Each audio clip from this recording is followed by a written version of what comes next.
Falando sobre os pedidos de indenização pela tragédia no Rio Grande do Sul, que dispararam nos últimos meses. Os detalhes com Rodrigo Viga.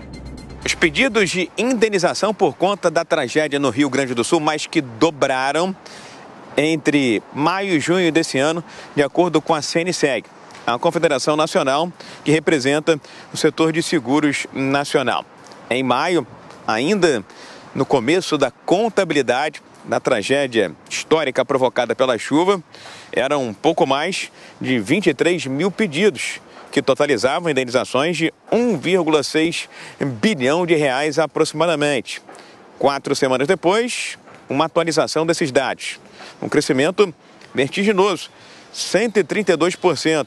Os pedidos saltaram para quase 49 mil.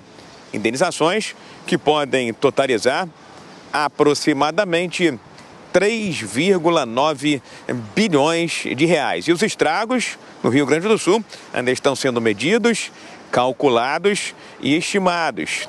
O presidente da CNSEG, Diogo Oliveira, fala aqui na Jovem Pan sobre o setor de seguros e a cobertura da tragédia no Rio Grande do Sul. Um aumento de mais de 100% no número de pedidos e um valor total de 3 bilhões 885 milhões de reais.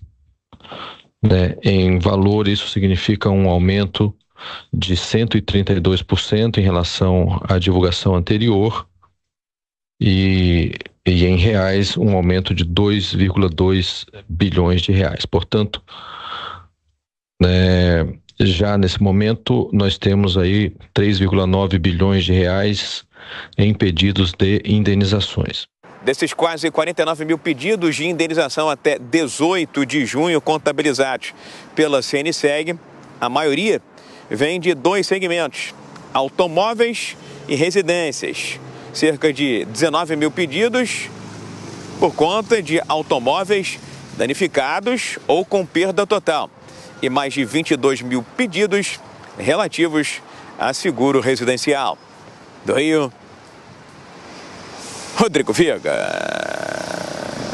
Vou chamar agora o Bruno Pinheiro para a gente conversar a respeito dessas indenizações. Bruno, você que esteve, cobrindo a tragédia no Rio Grande do Sul, pode também trazer um pouco da sua experiência, o que você ouviu ali dos moradores. Esses pedidos de indenizações, de solicitações, para a indenização, já era quase esperado, né? Justamente, já tinha esse anúncio, porque a imagem era clara, né? Imagina só as pessoas que tiveram as suas residências atingidas, os veículos, que foram atingidos, alguns que estavam em supermercados, outros que estavam em shoppings e não conseguiram tirar porque a água chegou e chegou sem avisar, numa velocidade absurda. Alguns tinham uma espécie de um financiamento com o seguro junto, no imóvel ou no seu carro, e aí inicialmente tinha ali um receio de que esse financiamento ou um seguro que a seguradora não iria indenizar. Mas o que existe? Essa seguradora já tem um fundo, justamente, que é utilizado ali, fica numa espécie de um recurso armazenado para ser utilizado em uma situação como essa. Acontece que isso está muito acima do que foi esperado, do que era esperado. Só para ter uma ideia, esse recurso, essa indenização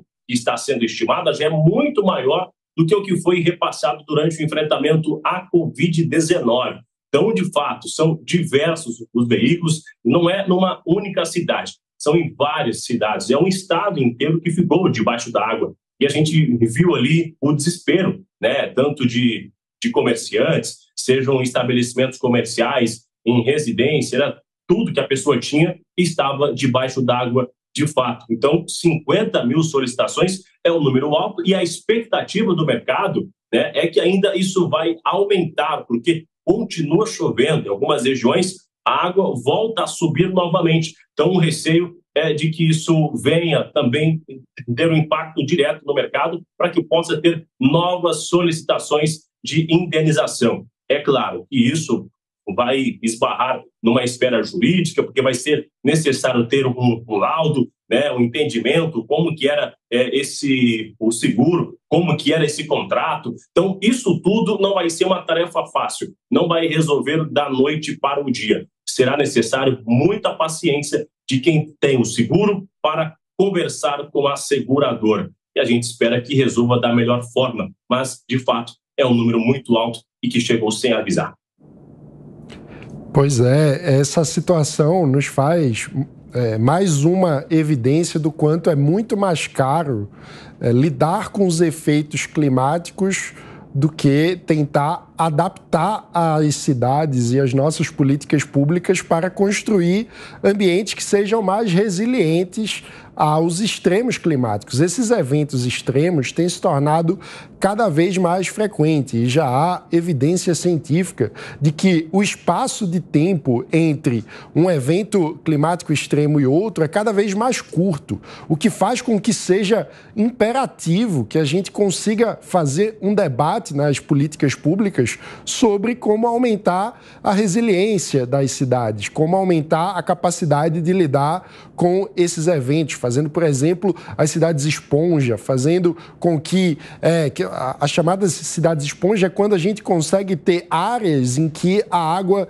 escoa na vegetação, quando a gente consegue, por exemplo, fazer com que haja um reflorestamento de áreas ribeirinhas, áreas que ficam perto dos rios, que conseguem fazer com que a água escoe de forma mais rápida, que haja menos inundações. Isso tudo são políticas essenciais que precisam ser debatidas. E a gente sabe que na dinâmica comum da política é muito difícil para um gestor público, de fato, implementar políticas nesse sentido, que obviamente têm o seu custo e entram em disputa com todas as outras prioridades, que parecem mais urgentes no dia a dia. A gente tende a negligenciar o risco de eventos como esse quando eles não estão ocorrendo. No entanto, o custo dessa negligência fica muito mais alto uma vez que eles ocorrem. Por isso, a gente precisa de uma mudança de mentalidade,